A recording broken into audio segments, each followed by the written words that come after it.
You don't belong in this family. Get out! Then your $1.3 billion deal ends tonight. The clock above the stage showed 8:52 p.m. 8 minutes remained before Richard Whitmore was supposed to sign the agreement that would secure his company's future. No one in the ballroom was looking at the clock anymore. The jazz trio had stopped in the middle of a song. Near the rear windows, 2 hospital executives had turned away from the signing table and toward the circle forming beneath the crystal lights. Richard stood at its center with the confidence of a man who believed the room belonged to him. Nothing about him looked out of control, except the tightness around his mouth. Nia Ellis Whitmore stood 6 feet away, her small black purse open on a table behind her, its contents still visible beneath the cameras. Her law license, her keys, a photograph worn soft at the corners, nothing that explained why she had spent the last 20 minutes being treated like a suspect. Owen stood beside her, pale beneath the ballroom lights. His father faced him, not Nia. "This ends now," Richard said. His voice carried without effort. He had spent 30 years speaking over factory floors, board meetings, and men who mistook volume for authority. You walk out with her, and you surrender your office, your voting rights, and any place in the succession plan.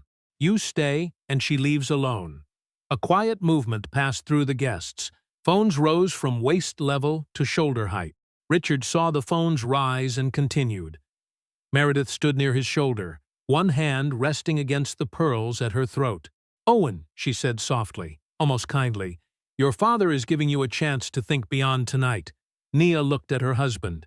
She could see the pulse in his neck. She had seen that same look before, at Christmas dinners, board receptions, and the afternoon Richard had referred to her career as community work. Owen would tense. He would wait. Then he would ask everyone to calm down. Nia had spent 2 years helping him call that peace. Tonight the word felt dishonest. "You don't have to perform for them," she told him. Her voice did not shake, though her fingers had gone cold. "Don't choose me because they're watching. Choose what you'll still believe when this room is empty." Owen looked at the guests surrounding them. Some appeared ashamed. Others looked excited in the private way people did when disaster belonged to someone else. Not one had stepped forward when Richard accused Nia of taking a confidential drive. Not one had objected when security stood between her and the door. Owen lowered his eyes to the executive badge clipped to his lapel. He had worn the Whitmore crest for 7 years, believing it was his duty to protect the name. Owen removed the badge. For a second, he held it between both hands, as though its weight had changed. Then he placed it on the glass display table beside an old photograph of the company's first factory. The sound was small. It cut through the ballroom. "I choose Nia." Richard's face did not change at once. Disbelief arrived before anger, a brief emptiness behind his eyes. "Then you have nothing here." Owen reached for Nia's hand. His palm was damp. "I've been silent too long." Nia looked at him, and the relief she felt was not clean. It came tangled with sadness for every earlier moment when she had needed those words and received an apology later instead. Still, she closed her fingers around his. Richard stepped aside and pointed toward the entrance. "Go." Owen turned first. Nia followed, aware of every camera tracking them across the marble floor. They had taken only 3 steps when her phone vibrated inside her palm. She looked down. The message contained 4 words. "Dad is at the door." Beyond the tall glass panels, rain streaked the dark entrance. A black man stood beneath the stone awning in a plain charcoal coat, holding a thin folder against his side. He did not wave. He simply waited while a staff member checked something on a tablet. Richard followed Nia's gaze and gave a short, bitter laugh. "Call anyone you want. No one is changing what happened in this room." On stage, the signing countdown slipped from 05:01 to 05. The man outside lifted his eyes toward the ballroom. Nia drew one careful breath. 80 minutes earlier, she and Owen had arrived at Seacliff Pavilion, believing the hardest part of the night would be making polite conversation. 80 minutes earlier, Owen turned their dark blue sedan beneath the stone archway of Seacliff Pavilion. Rain shone beneath the entrance lamps as valets moved between a black SUV and a silver Bentley. Owen glanced at Nia's plain black dress. We could have taken the company car. This one got us here, she said. That's usually enough.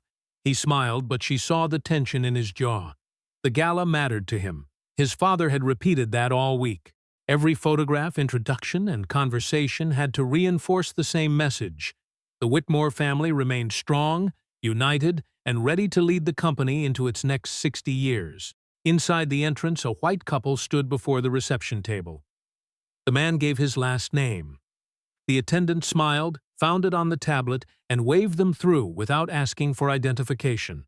When Nia and Owen stepped forward, the smile changed. It did not disappear, it became careful. Your name? The attendant asked Nia. Nia Ellis Whitmore. The woman looked at the screen, then at Nia, then back at the screen. Do you have your digital invitation? Nia opened it on her phone. And a photo ID. Owen leaned closer. Her name is right there beside mine. The attendant kept her eyes on Nia. We're confirming all guests tonight. Nia had watched the couple ahead of them walk in without confirming anything. She handed over her license. The attendant studied it longer than necessary. Who invited you? The Whitmore family, Nia said. I'm Owen's wife. The woman's fingers stopped above the tablet. I'll need my manager to verify that. Owen's face tightened. Verify our marriage? Sir, I'm following procedure. He drew breath, but Nia touched his wrist. We just got here, she whispered. Don't make tonight about me. The sentence came easily because she had used versions of it before. She had said versions of it at dinners and company receptions whenever Richard or Meredith crossed a line. Owen had learned to hear restraint in her voice and call it patience. Nia had learned to make herself smaller before his family accused her of taking up too much room. The manager arrived, recognized Owen immediately, and apologized to him, not to Nia. They entered beneath a ceiling of glass and brass. The ballroom looked out over the dark water, every table dressed in white linen, every place setting marked with the Whitmore crest. Near the stage, a photographer arranged the family for a commemorative portrait. Meredith motioned Owen forward. Nia stepped beside him. The photographer lowered his camera. Mom, could you move out of the family line? Nia looked behind her, thinking he meant someone else. She's my wife, Owen said. Of course. The photographer smiled without embarrassment. He shifted Nia to the far edge, half a step behind Owen, then raised the camera. Richard watched the adjustment from the center of the group. He said nothing. The flash went off. Nia felt herself captured at the edge of a family photograph in which she had already been told she did not belong. Minutes later, while Owen spoke with the hospital director, an older woman approached Nia from behind and placed a fur-trimmed coat across her arms. The check room, please. Nia looked down at the coat, then back at the woman. I'm sorry, I'm a guest. The woman's eyes moved over Nia's dress and bare wrists. Oh. She took the coat back with a faint laugh. It was the way you were standing. She walked away before Nia could ask what that meant. Nia remained still for a moment, the scent of the woman's perfume hanging in the air. Owen returned and noticed her expression. What happened? Nothing we have time to fix tonight. Across the room, a stack of place cards slipped from Tessa Morgan's hands and scattered across the floor. Guests stepped around them. Nia crouched and helped gather the cards before shoes crushed them. Thank you, Tessa said, surprised. I had them alphabetized. Then we'd better save the alphabet. Tessa laughed under her breath. Meredith approached as Nia handed over the last card. You always seem more comfortable with the staff than the guests, she said. Her tone was light enough to deny any insult. Nia rose slowly. They usually ask my name before deciding who I am. Meredith held her smile for one silent beat, then turned toward another guest as if Nia had said nothing worth answering. Nia's phone vibrated. A message from Malcolm filled the screen. Flight landed. I'll be there before the signing. Owen glanced at the name. Your dad made it? Looks like it. Good, I haven't seen him since spring. The courthouse ceremony had included only Nia, Owen, and 2 witnesses. Malcolm had met Owen privately afterward, but Richard and Meredith had declined every dinner Nia proposed and knew him only as a retired emergency physician. Owen moved toward the ballroom, unaware that Malcolm Reed was not coming merely as Nia's father. Nia slipped the phone into her purse and followed him beneath the Whitmore banners, already tired from proving her place in a room that welcomed everyone else before they spoke. At 8:25 p.m., Richard Whitmore stepped onto the stage beneath a wall of photographs showing 6 decades of Whitmore Medical Systems. Behind Richard, the photographs moved from his grandfather's brick workshop to Richard cutting the ribbon at the southern plant. He waited for the applause as though all the 60 years belonged to him. 60 years ago, my family began with one promise, he said, to build medical equipment American hospitals could trust. He spoke of sacrifice, endurance, and vision. He mentioned his grandfather once, his father twice, then spent the next 8 minutes describing decisions he had made. The people who had built the company became a single phrase, our workforce. Nia listened from beside Owen. She noticed Tessa standing near the service entrance, holding a tray while Richard praised the people who made tonight possible. He never looked toward the staff. On stage, a digital display showed the BeaconCare logo beside the Whitmore crest. Beneath it, a countdown marked the time remaining before the signing ceremony. Tonight, Richard continued, we begin the next 60 years. The screen changed to a figure large enough for every guest to see. 13 billion. The room responded exactly as Richard had hoped. A few guests gasped. Others raised their glasses. Owen applauded, though less confidently than those around him. The BeaconCare partnership will serve hospitals across 8 states for the next 8 years, Richard said. The final signature is a formality. The work is already ours. Near the stage steps, Peter Sloan stopped clapping. He held a tablet against his chest, his expression carefully blank. 2 hours earlier, BeaconCare's legal team had requested additional documents. 40 minutes after that, its approval committee had asked why 3 labor complaints remained unresolved. No one had described the signature as a formality. The committee was still examining a pattern inside Whitmore Medical Systems. Black employees promoted at less than half the rate of equally qualified white colleagues, a whistleblower transferred after reporting altered safety records, and managers who treated complaints as threats to morale rather than warnings. Richard had personally intervened in 2 internal reviews. He called it protecting the company from unnecessary damage. BeaconCare's attorneys called it a governance risk. Peter's tablet vibrated. Dr. Lena Park was calling from Boston. He stepped behind a decorative panel near the side of the stage and accepted the video. Lana appeared in a hotel conference room, still wearing the Navy suit from an earlier meeting. Has Richard announced the deal? She asked. Peter glanced toward the ballroom. Richard was describing the southern plant as proof of his leadership. He called the signature a formality. Lena closed her eyes for one brief second. It isn't approved, I told him that. Tell him again. The committee wants answers before anyone signs. Peter lowered his voice. Not tonight. Especially tonight. Nia had moved closer while searching for Owen, who had been pulled into a conversation with 2 hospital directors. Lena noticed her at the edge of Peter's screen. Nia paused. Yes. I read your analysis on retaliation claims in private companies. Richard's voice continued through the ballroom speakers. Nia glanced toward the stage before answering. I didn't expect anyone here to know it. I did. Lana leaned closer to the camera. Let me ask you something. When you examine a company before a long-term partnership, what tells you the problem sits in leadership rather than in one department? Peter's shoulders tightened. The question was professional, but the timing was dangerous. Nia considered it before speaking. When the person reporting the problem is treated as more dangerous than the problem itself. Lena nodded slowly. That's what I thought.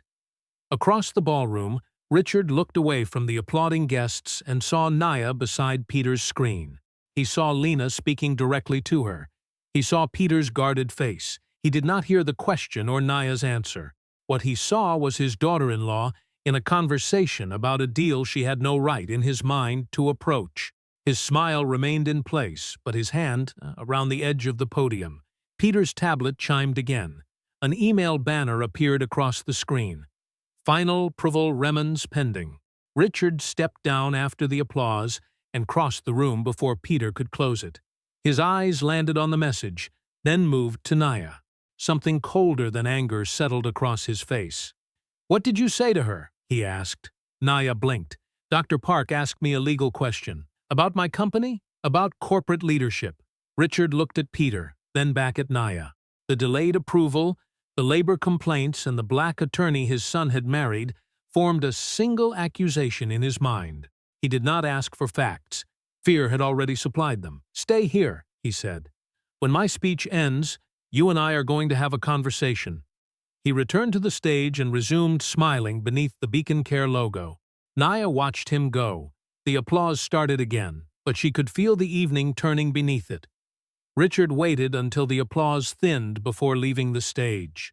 He did not call Nia aside. He stopped her beside the signing platform, where investors, hospital executives, and 2 board members could hear every word. Peter Sloane stood nearby with his tablet. Owen had just returned from across the room. "What did you tell Lena?" Richard asked. Nia met his eyes. "She asked for my professional opinion." "About my company? About leadership?" Richard's mouth tightened. "You were invited tonight as Owen's wife, not as an advisor to the board. I did not ask her to speak with me. That has never stopped you from stepping into matters that are not yours." The sentence carried. Conversations around them weakened. Richard reached inside his jacket and removed a slim cream folder. Nia recognized her full name on the label. "You want to discuss professional judgment?" he said. "Let's discuss yours." He read from the first page. Nia had rented a 1-bedroom apartment in Providence before marrying Owen. Her salary at the Workers' Justice Center was less than a third of Owen's. Public records showed no real estate, corporate ownership, or major assets connected to the name Nia Ellis. Each fact came out like an accusation. Nia's fingers closed around the strap of her purse. She had spent years learning how to remain steady while people reduced a life to figures on paper. Still, hearing her rent, salary, and personal history read aloud beneath crystal lights left her exposed. "You investigated me," she said. "After the wedding," Richard replied. "I had a responsibility to know who entered this family." Nia looked at Owen. His eyes moved from the folder to his father, then to her. She waited for him to speak. 1 second passed, then another. His hesitation was brief enough that no one else might have noticed. Nia did. By the time he said, "Dad, put that away," the wound had already landed. Richard ignored him. "No assets. No family office. No independent means worth mentioning. Yet within 2 years, you are speaking privately with the chair of my board on the night of the most important agreement in this company's history." "She asked me a question," Nia said. "And you expect me to believe that is all?" "I expect you to deal in facts. Those are numbers. You decided what they meant before you hired anyone to find them." A phone appeared above someone's shoulder, then another. Richard saw them and continued. Pride would not let him retreat. "I built my life protecting this company from people who saw the Whitmore name as an opportunity." Nia glanced toward the photographs along the wall. 3 generations of white faces stared back from factory openings and board dinners. "Do you investigate everyone who marries into this family?" Richard closed the folder. "The others came from families we have known for generations." There it was. Not an answer. Something more revealing. "You do not know my family," Nia said. "You only decided they could not belong in the same world as yours." Meredith approached the edge of the gathering. Richard shook his head. "Do not turn a financial concern into a racial accusation." Nia looked around the circle. The photographer, who had moved her to the edge of the family portrait, stood near the bar. The woman who had handed her a coat watched from behind a champagne glass. "Then answer one question," Nia said. "Why am I the only person who had to prove I did not come here to take something?" No one moved. The silence did not support Richard, but it did not challenge him either. Owen stepped closer to Nia, though his hand did not touch hers. Richard turned toward Peter. "Prepare to suspend Owen's system access. I also want his voting rights in the family trust reviewed tonight." Peter stared at him. "That requires board authorization and trust council. The board will approve BeaconCare before this evening is over," Richard said. "After that, they will remember who runs this company." Peter understood that Richard was threatening the board as much as his own son. Richard needed the room to believe he still controlled his son, his board, and the agreement waiting on stage. Behind him, the countdown continued toward 9 o'clock. Peter's tablet vibrated again before Richard could continue. He glanced at the message, and the color left his face. "Excuse me," he said, already moving toward the stage. Richard caught his arm. "We are not finished. We have a larger problem." Peter lowered his voice, but the people nearest them heard enough to lean closer. "The encrypted drive is missing." Richard stared at him. "What drive?" "The BeaconCare signing drive. The final presentation, financial terms, internal risk report, and the execution copy of the memorandum are all stored on it. There are backups. In Council's system, but this is the only authenticated signing copy BeaconCare will accept tonight." Peter looked toward the technical booth. "It was sealed in the locked case 20 minutes ago. The case is empty." The countdown above the stage continued. 13 minutes remained before the ceremony. The number suddenly looked less like a celebration and more like a warning. Richard released Peter's arm. "Find it. Until we do, there can be no signing." Conversations began to spread across the ballroom in low waves. Guests could not hear every word, but they saw Peter's expression and watched technicians moving quickly behind the stage. Richard followed their path with his eyes. Then he looked toward Nia. Earlier, she had crouched near the technical corridor to help Tessa gather the fallen place cards. She had spoken privately with Lena. She worked for a labor rights organization. Those facts had nothing to do with one another, but fear arranged them into a story Richard was ready to believe. "Where were you 15 minutes ago?" he asked. Nia blinked. "Near the table assignments, near the technical room." Tessa dropped a stack of cards. "I helped her." Richard looked past Nia toward Tessa, who stood near the service station. "You expect me to rely on the memory of catering staff?" Tessa heard him. Her shoulders stiffened, but she remained where she was. Nia's voice cooled. "Her job does not make her memory less reliable." Richard ignored that. "You had access to the corridor. You spoke with the board chair about workplace complaints. Now a drive containing confidential risk reports has disappeared." Owen stepped between them. "Dad, stop. Those things are not connected." "You do not know that. Neither do you." Richard's eyes remained fixed on Nia. "Your organization has spent years pressuring companies over labor disputes. What better way to interfere with BeaconCare than to take internal documents and create a public scandal?" "You believe I stole a confidential drive," she said. "I believe you had motive and opportunity." "My motive is what? To prove this company is corrupt, to damage the agreement. Perhaps to help one of the groups you represent." Meredith moved closer, her expression composed. "She also knows Owen may be removed from the company tonight. Maybe she thinks those files will give her leverage if Owen is forced out." The words struck harder because Meredith delivered them softly. Nia turned toward Owen. She did not need him to explain the insult. She needed to see whether he understood what his mother had just said. Owen's face tightened. "The drive has nothing to do with my wife." "Then why was she near the technical room?" Richard asked. Nia answered before Owen could. "Tessa asked me to hold the place cards while 2 technicians moved equipment through the corridor. I never entered the room." Richard glanced toward Tessa again. "Bring her here." Tessa approached with measured steps. "Did Nia enter the technical room?" Peter asked. "No, she stayed beside the table with me." Richard folded his arms. "Were you watching her every second?" Tessa paused. "Then you cannot know." A faint flush rose along Tessa's face. "I know she did not take your drive." Richard turned away as if she had confirmed nothing. He signaled to a man near the entrance.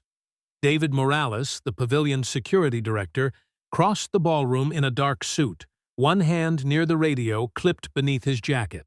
"There is a missing encrypted device containing confidential company material," Richard said. "Nia was near the secured area. Keep her here and inspect her bag." David looked at Nia, then at the growing ring of guests. "Mr. Whitmore, we should review the security footage first. Do that after you make sure she does not leave. We need a documented basis before searching a guest's property." Richard stepped closer. "A $1 billion agreement is about to collapse while you explain procedure." David's jaw shifted. He did not agree, but he looked toward the stage, the waiting executives, and the countdown. Another security officer moved quietly to the entrance. A second took position near the corridor behind Nia. No one touched her, but an officer now stood beside every way out. Richard had accused her without evidence, dismissed the only witness because she was staff, and turned an ordinary ballroom into a place where Nia could no longer move freely. The countdown reached 10 minutes. David Morales did not reach for Nia's purse. He stood between her and Richard with his hands visible, his posture careful. I cannot search a guest's belongings without consent, specific evidence, an incident report, and a pavilion representative present. Richard's expression hardened. Documents tied to $1 billion agreement are missing. Do not lecture me about procedure. Procedure protects everyone in this room. Then protect my company. The guests had drawn closer without admitting they were doing it. Champagne glasses lowered. Conversations faded. Several phones remained pointed at Nia, their small red recording lights steady in the dim ballroom. Nia looked at David. He seemed uncomfortable, but discomfort had not opened the doors behind her. Security still stood near every exit. "Have you reviewed the cameras?" she asked. "Not yet." "Has anyone seen me holding the drive?" David hesitated. "No." "Did anyone else enter the technical room?" He glanced toward Peter. At least 4 people had authorized access. Nia let the silence sit between them. "Then why am I the only person being detained?" David's eyes dropped for half a second. He had no answer he could defend in front of the cameras. Richard supplied one for him. "Because you were nearby, you had a reason to interfere, and confidential material disappeared." "You invented the reason," Nia said, then treated it like evidence. Meredith folded her arms. "If you have nothing to hide, this should take less than a minute." Nia turned toward her. She had heard that sentence before. It always asked the accused to surrender dignity for the accuser's comfort. Nia placed her purse on a narrow display table beneath a photograph of the company's first executive board. Every face in the picture was white. "I will open it myself," she said. "The cameras stay on. No one touches me, and no one later claims I refused." David nodded. Richard said nothing. Nia unfastened the purse. Her fingers trembled once, then steadied against the leather. She removed her phone and placed it on the glass. Her wallet followed. Then her keys, a tube of lip balm, and the identification card from the Rhode Island Bar Association. A few guests leaned forward as though the missing drive might appear through expectation alone. Nia removed a small medication case. Last came a faded photograph of her mother standing outside a courthouse in a pale summer dress. The corners had softened from years inside different purses. Nia stopped with the photograph in her hand. Her mother had taught her never to confuse composure with surrender. Yet here she was, emptying her private life before strangers, because one powerful man had decided her presence near a doorway made her guilty. The ballroom blurred for one brief moment. Nia blinked until it sharpened again. She looked at Owen. "Do you still want me to keep proving I am not who they think I am?" The question landed quietly. Owen's face changed. Shame reached him before anger. He saw Nia holding her mother's photograph while his parents waited for more proof. Owen stepped beside his wife. "No," he said. "Enough." Richard pointed toward the coat room. "Her coat has not been checked. Neither has their car." Owen unclipped the executive badge from his lapel. He looked at it once before setting it on the table beside Nia's keys. "You will not search anything else." Richard stared at the badge. "If you interfere with this investigation, you are finished here. There is no investigation. There is an accusation. Stay and we resolve this properly.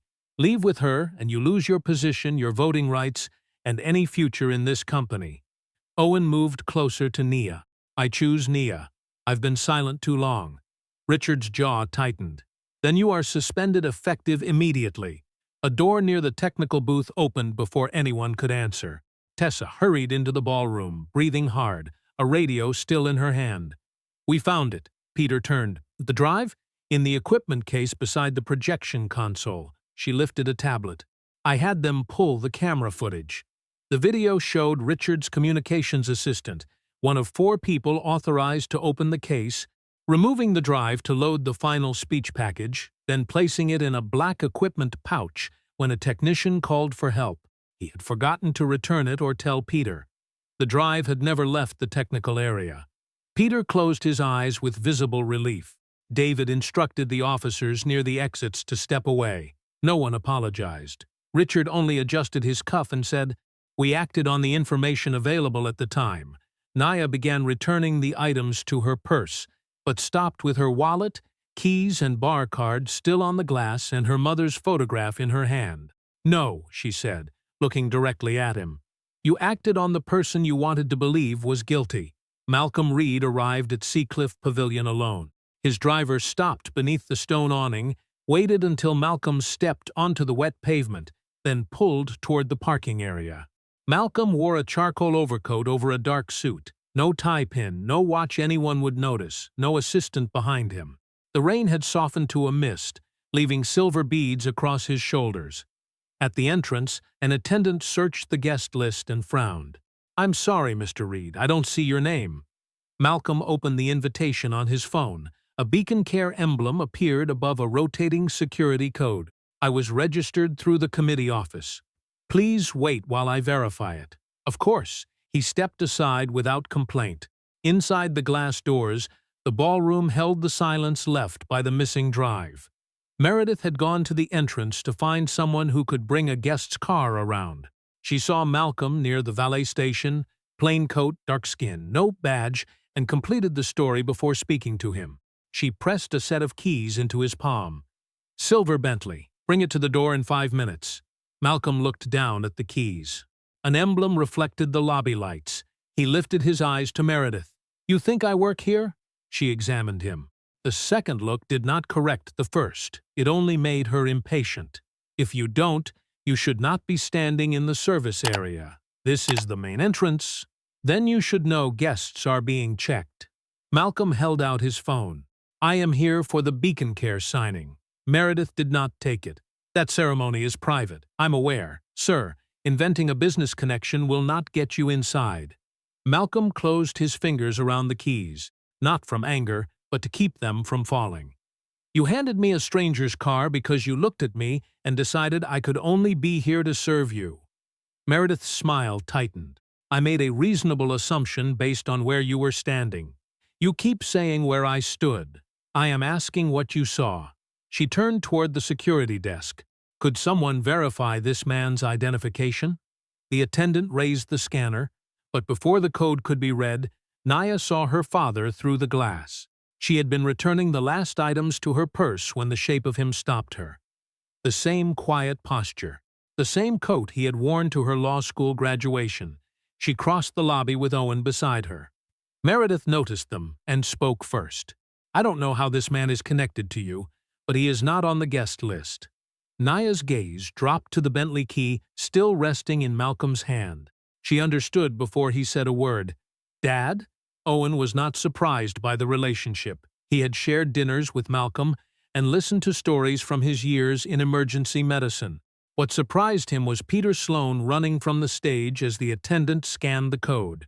The reception monitor flashed once, then filled with white letters, "Malcolm Reed. Chair, BeaconCare Limited. Aufforstzigen Signori." At the same moment, the signing system connected to Malcolm's credentials. His name appeared on the ballroom screen beside Richard's. The signing countdown froze at 05. Guests turned toward the entrance. Richard stared at the screen, then at the black man his wife had mistaken for a driver. Meredith looked at the key in Malcolm's hand as though it had become evidence. Malcolm returned it to her without comment. Then he walked past the security desk toward Nia. He did not ask about the contract. He saw her purse open on the glass table, her wallet and bar card beside it, and the faded photograph of her mother still between her fingers. He took the photograph gently, brushed his thumb over one worn corner, and placed it inside the purse. "Do you want to leave?" he asked. "Or do you want this put on the record?" Nia drew a slow breath. Her face had regained its composure, but her eyes had not. "I want them unable to call it a misunderstanding." Malcolm nodded once. Only then did he turn toward Richard. Richard's expression changed before Malcolm reached him. The anger disappeared first. In its place came the measured concern he used with investors when a problem could no longer be denied but might still be controlled. "Mr. Reed," he said, extending one hand, "you arrived during an unfortunate internal incident." Malcolm did not take it. Richard slowly lowered his arm. The company is under extraordinary pressure tonight, he continued. A secured device disappeared minutes before a major signing. We responded quickly because we had to.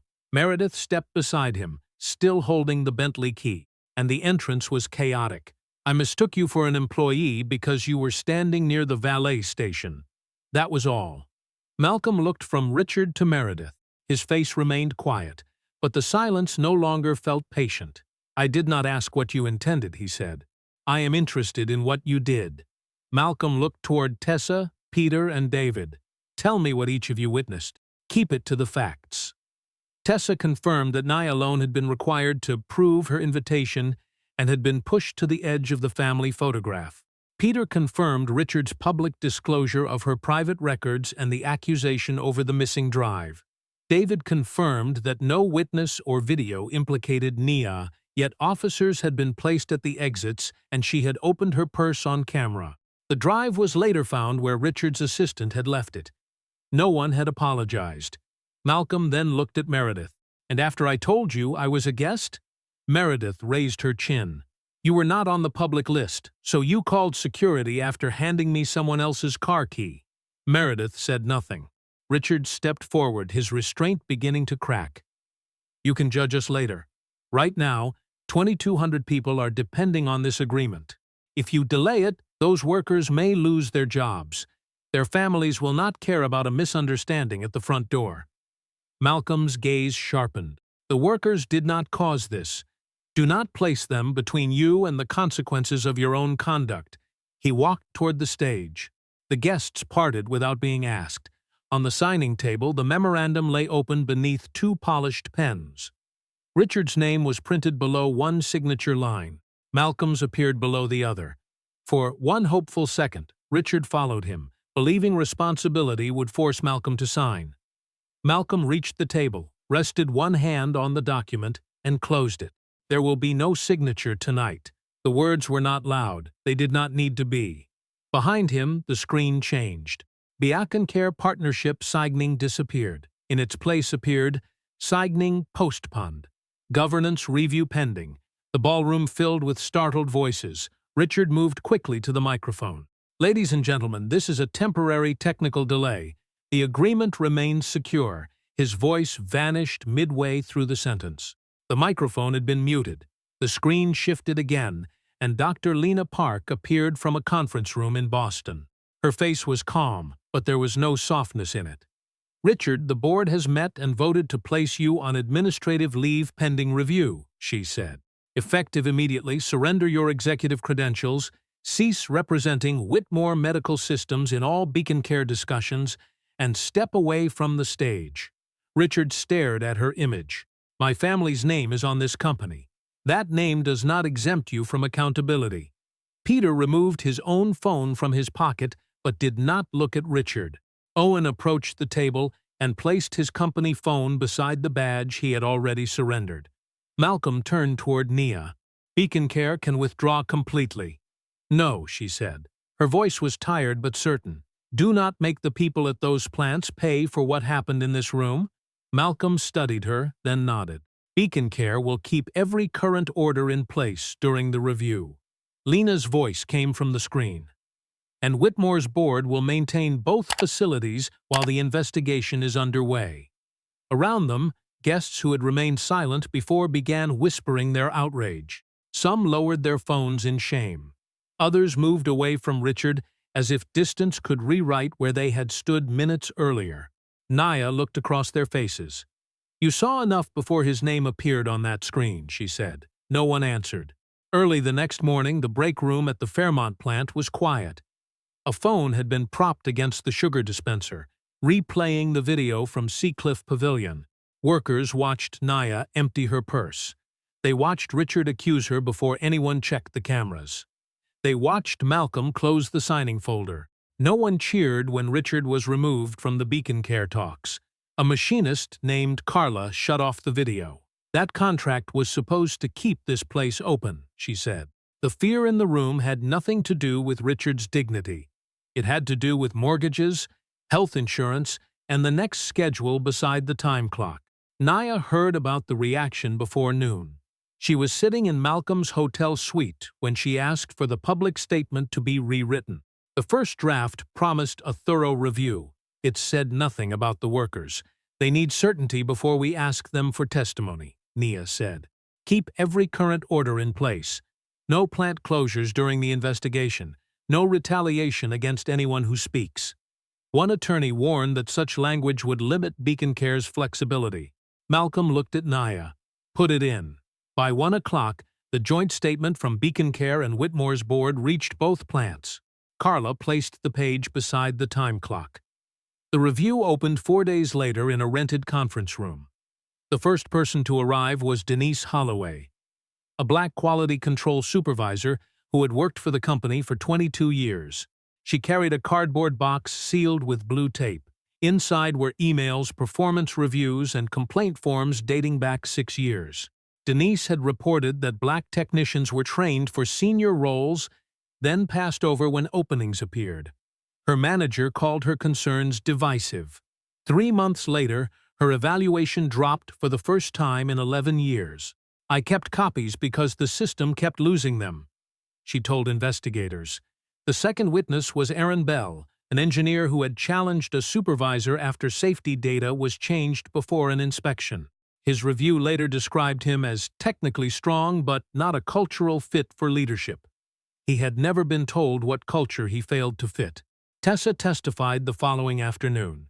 She described Meredith warmly greeting donors, then snapping at staff when no influential guest was nearby. She explained how Meredith's tone toward Malcolm changed only after his title appeared on the screen. Before that, Tessa said, she did not think he was someone she had to be careful with.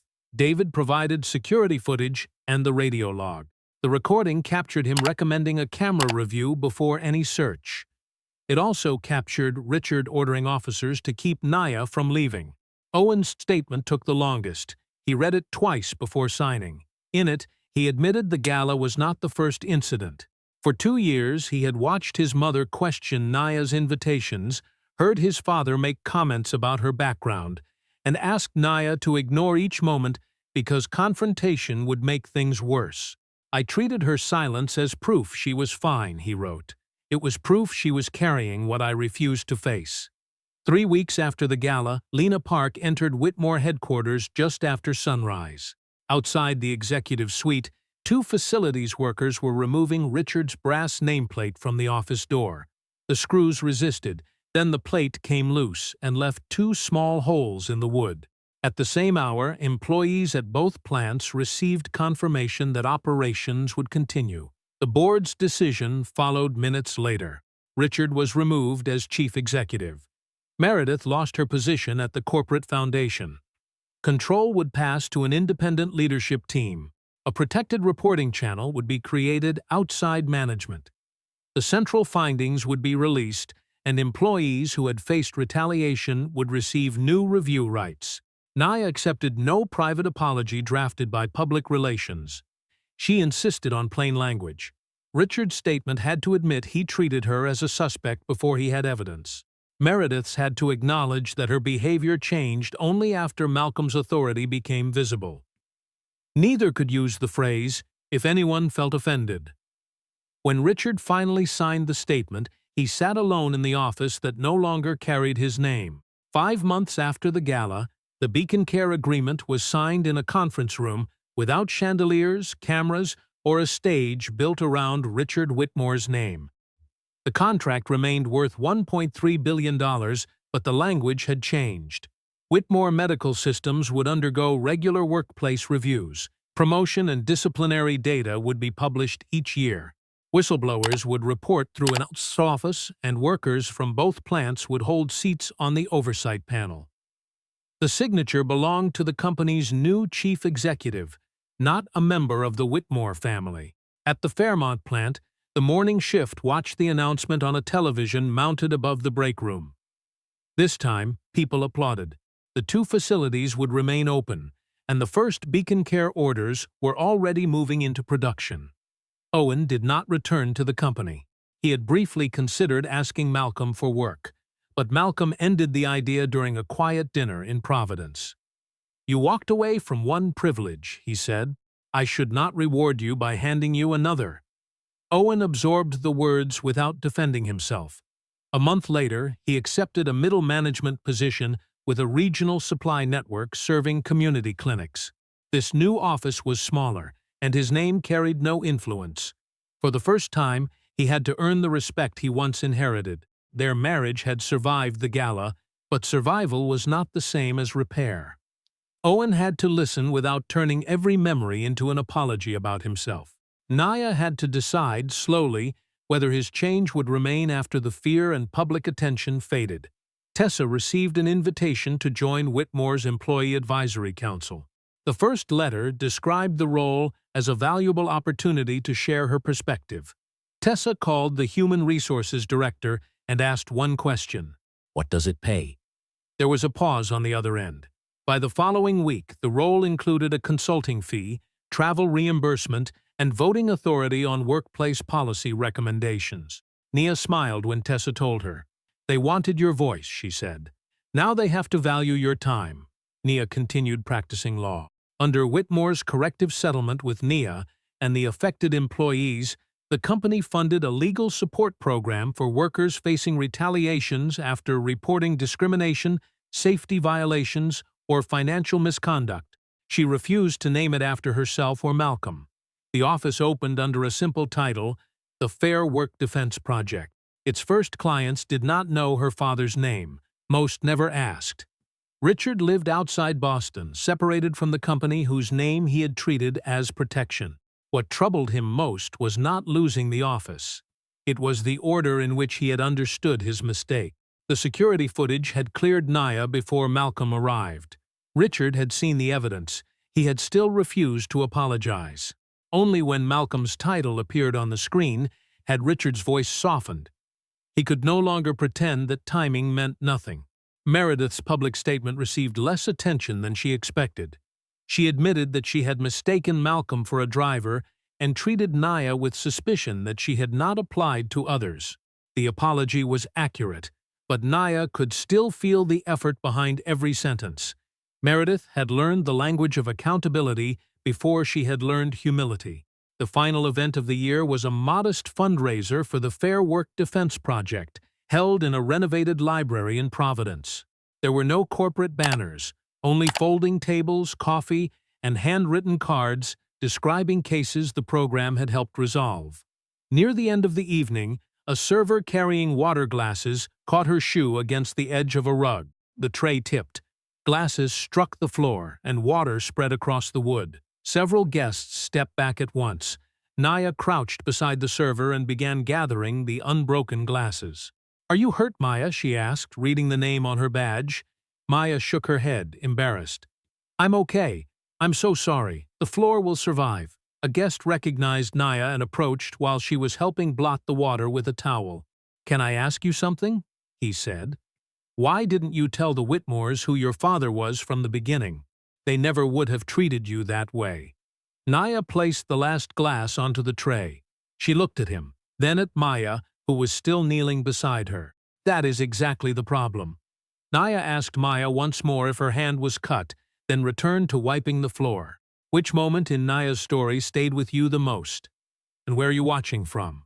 Share your answer below, and subscribe for more stories about courage, dignity, and justice.